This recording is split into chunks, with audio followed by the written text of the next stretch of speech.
Hey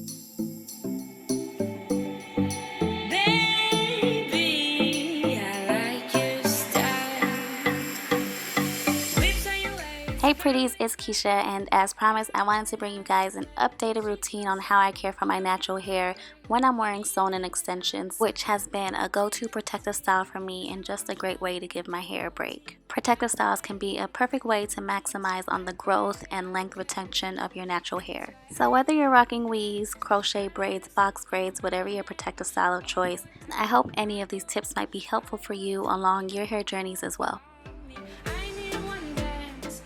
So let's just start with some basic keys. These are a few items that are going to be super necessary and essential to caring for your natural hair. So you'll definitely want a couple of applicator bottles and spray bottles just so that you can actually get product and moisture down to your scalp and natural hair much more easily and effectively. And these combs are going to be life-changing when it comes to exfoliating and keeping a clean scalp, and let's be honest, getting that good old itch out. No more padding necessary, ladies. So you may have noticed one final thing on my basics essential list, and that is this vibrating scalp massager, which I received from gearbest.com. So when you're wearing your protective styles, it's a little bit more difficult to get your scalp massages in, and this is super tiny but extremely powerful. So usually when I'm relaxing, I just get a really good scalp massage in, stimulating blood flow and circulation, which in turn promotes hair growth. You can increase your hair growth by 50% per month just by getting your regular scalp massages in. Clearly, major key. Don't want to spend time fighting. We ain't got no time. That's why I need one dance. Got a hair seat in my hand. So next I'll move on to my pre-shampoo treatment, which is my hot oil treatment using coconut oil and a few drops of tea tree oil. Tea tree oil is great because it really brings that invigorating, almost minty feeling to your scalp. My scalp just feels like it's breathing, and it's really just going to bring increased blood circulation to your scalp and in turn increase hair growth. Using the applicator bottle, it doesn't take much to really cover the entire surface area of your scalp, and the coconut oil is just going to seep into and really penetrate and nourish your hair. This is also something I do every few days throughout the week, not just on wash days, and it's a really great way to just keep your hair and scalp really nice and nourished.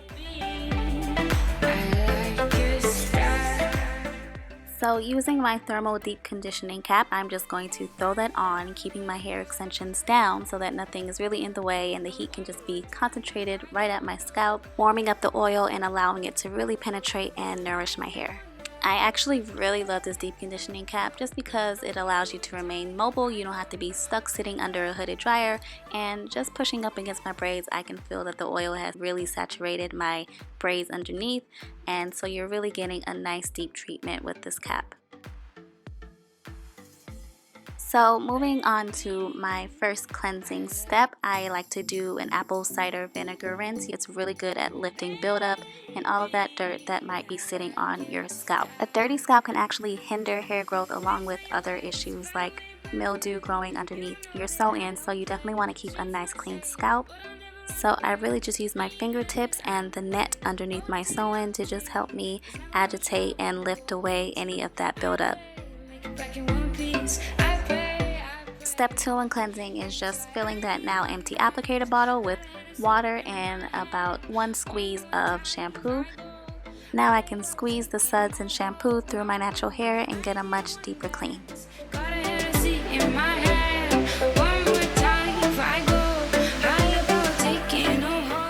So welcome to the key of life. And these combs right here, life changing. I would definitely try to link this below.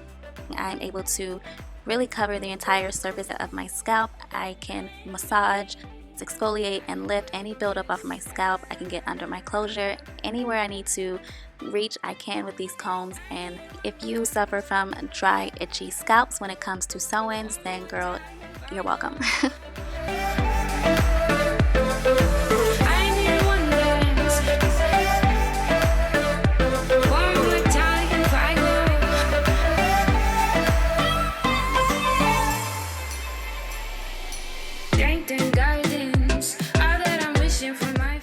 Using using the applicator bottle again, I'll just fill it with water and squeeze it through my braids underneath so that I'm removing all of the shampoo off of my scalp. As you see that text, reply me. I don't want to spend time fighting. We ain't got no time. That's why I need one dance. Got a Hennessy in my hand. So now that everything is nice and clean, I like to apply leave-in conditioner to my braids underneath, and I'll do this right before I start drying my hair so that it's not just being dried out. I'm actually drying the conditioner into my hair. And this is another one of those things that I do regularly throughout the week, not just on wash day. Just take the spritz bottle right up to my scalp and make sure that I am keeping my hair moisturized.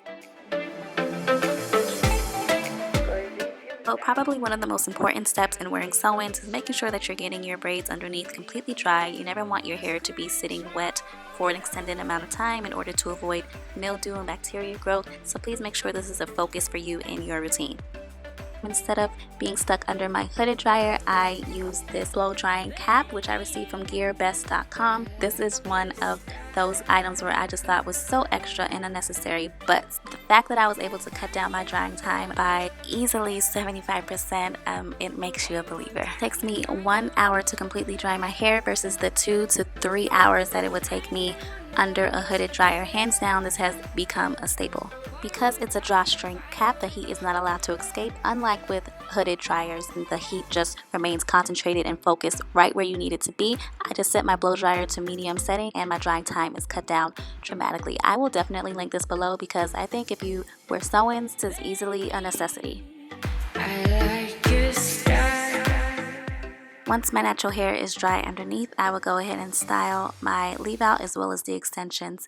I will just undo my leave out and wrap strands around the curling wand to blend with the extensions. Then I will just do the same thing with the extensions and wrap just a few strands around the curling wand as well. Streets not safe, but I'll never run away, even when I'm away.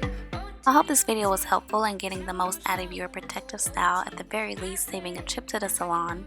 Sew-ins can definitely be worn as a healthy protective style. You can grow long hair, maintain healthy hair and scalp, all from the comfort of your own home. Thank you so much for watching, and I will see you guys in my very next video. Bye, pretties. Got a Hennessy in my hand.